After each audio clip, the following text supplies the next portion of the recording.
eco-anxiety. Now, what is that actually? Something which would look like this. Will I even wake up to see tomorrow morning? What if the world ends tonight? The environment is going for a toss. I do not even think I will be able to live a full and healthy life. Oh God, I am freaking out right now.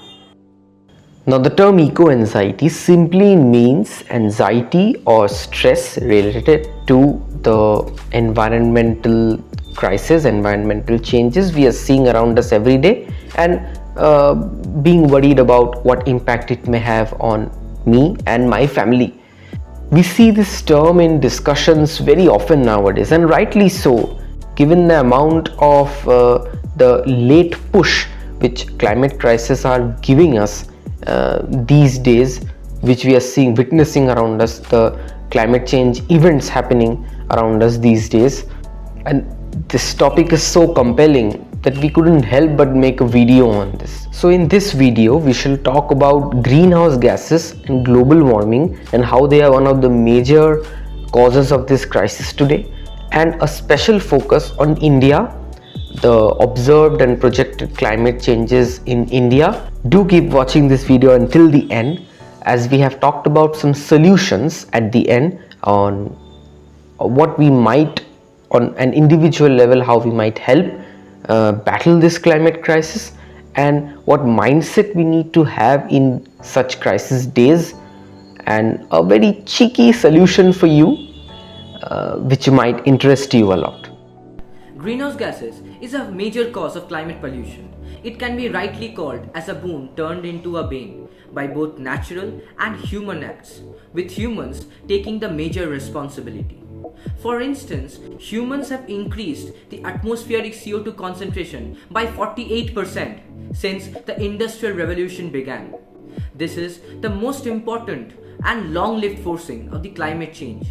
Even something like rice cultivation, ruminant digestion, and manure management associated with domestic livestock releases methane, which on a molecule for molecule basis is far more reactive than greenhouse gas carbon dioxide, even though it is much less in abundance in the atmosphere.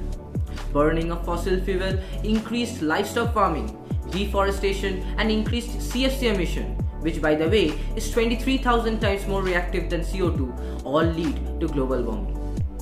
Now coming to global warming, 2011 to 2020 was the warmest decade recorded, with global temperature reaching 1.1 degrees centigrade above pre-industrial levels. Human-induced global warming is presently increasing at a rate of 0.2 degrees centigrade per decade.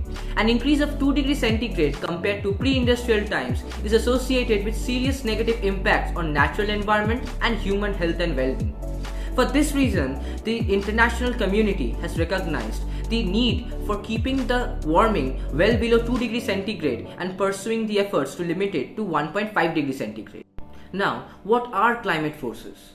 Carbon dioxide and other substances are referred to as climate forces because they force or push the climate towards being warmer or cooler. They do this by affecting the flow of energy coming into the earth and leaving the earth's climate system. Small changes in the sun's energy that reaches the earth can cause some climate change. But since the Industrial Revolution began, adding greenhouse gases has been over 50 times more powerful than changes in the sun's radiance. The additional greenhouse gases in the Earth's atmosphere have a strong warming effect on the Earth's climate. Future emissions of greenhouse gases, particularly CO2, will determine how much more climate warming occurs. So we did see that global warming and greenhouse gases are one of the major causes of climate crisis today. Now we come to the consequences of the same. Firstly, on an average, the temperature of the earth will rise. Now the effects of this may vary. Some parts of the world will become more wetter, while some parts at the same time will become more drier. Secondly, the greenhouse effect will lead to an increase in temperature of the oceans, or in general speaking, water bodies.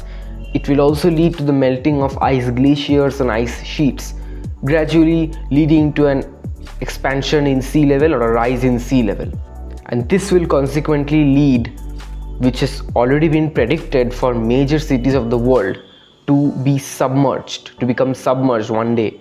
The cities which we see are flourishing around us, some of them or maybe all of them will submerge one day if this current trend of greenhouse effect over Earth continues. Now, while these points which we just talked about are often seen in discussions, the third point which we bring in here is not so.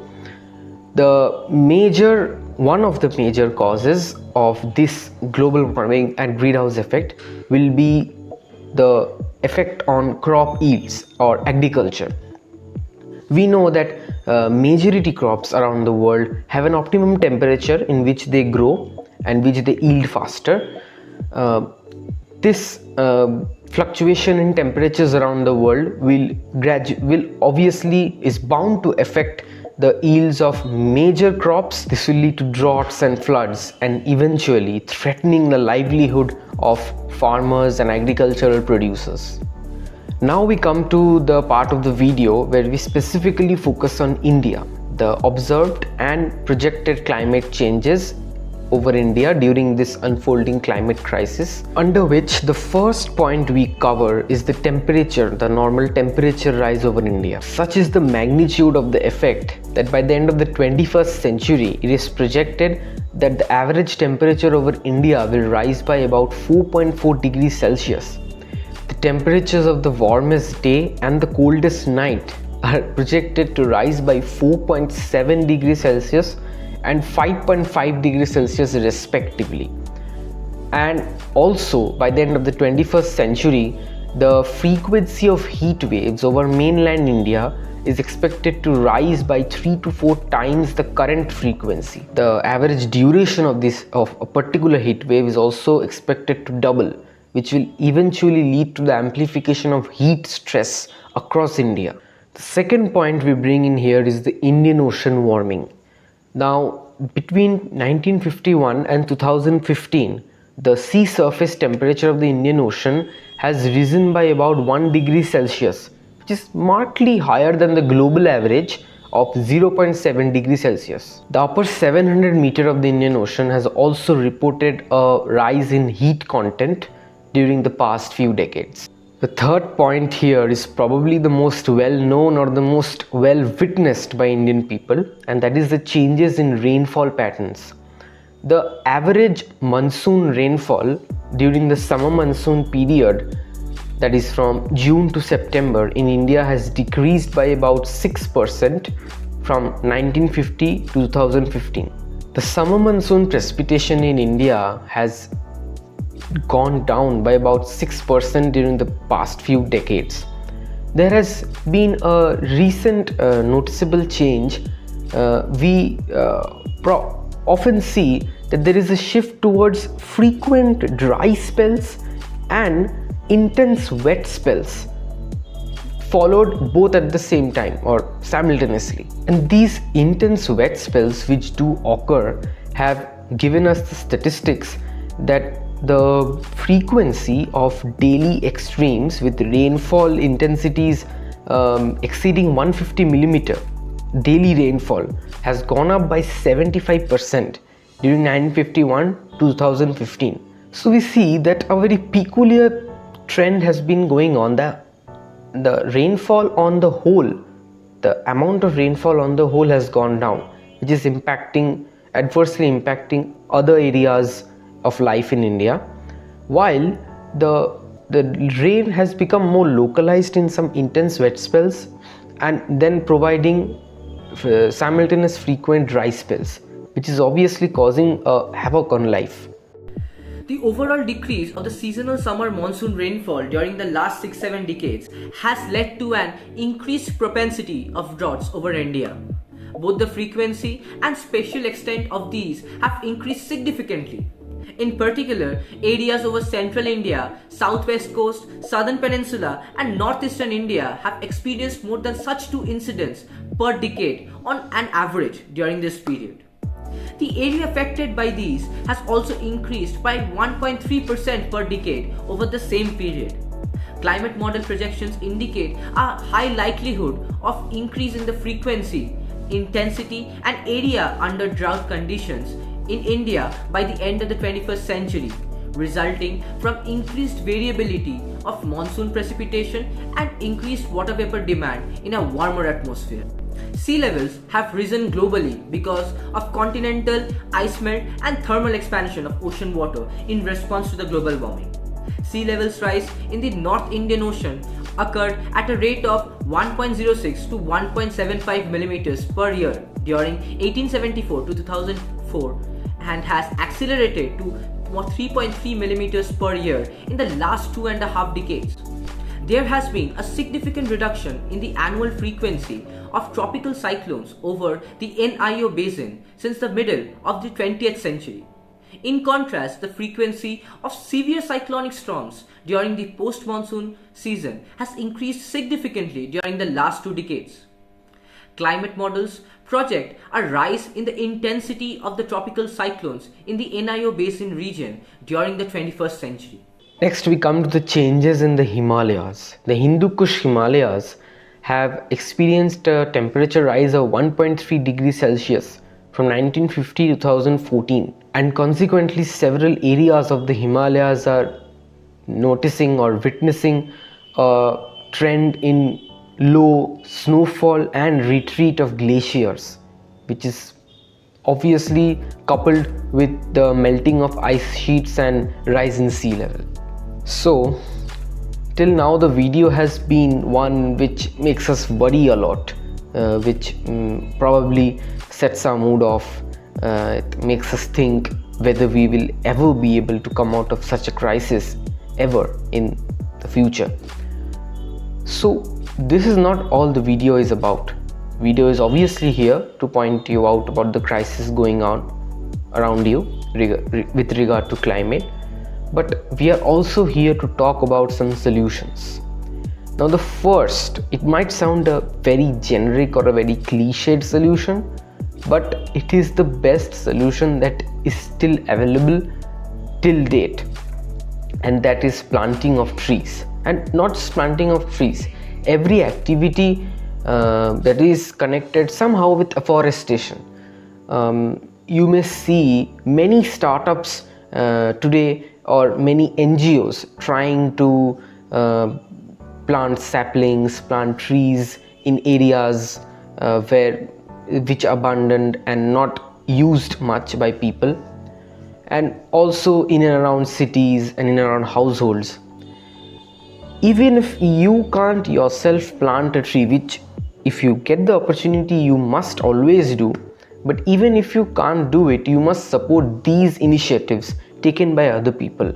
Donate some money, take out time and find out who are they, what do they do, and this will help you know more about them, and most importantly spread the information to more and more people. Because today if you can't donate money to that particular initiative, maybe somebody else who comes to know from you, maybe he or she may donate. So indirectly you also did help. The second may also sound cliche, but it is also one of the best advices we might get, and that is the use of less and less plastic and chemicals. Today you may have noticed the rise of good quality Ayurveda, and here also startups come in which are pro-green, which use waste materials to plastic-less waste materials to make their own products and sell, which we see are not so much advertised as ones which are big money industries, but we ought to support them. And this, knowing about them and spreading the information, is also a part of the helping hand or helping process in which you indulge. Moreover, it's never too late to think positive. We may seeing all around, seeing so much negativity all around, we may think that all time is up and we are doomed for destruction, but it's not really so. Even if we wake up today and try to find out, first of all be positive and then try to find out a solution, we will always succeed no matter what the time. and this is what we intend to, the message we intend to give you through this video. Now I might suggest you a very cheeky but a very helpful solution, an added one to this crisis for you. You can follow our Instagram handle where we post content which often are related to climate crisis, and we bring in front of you such initiatives which tend to battle this climate change, climate crisis all around us.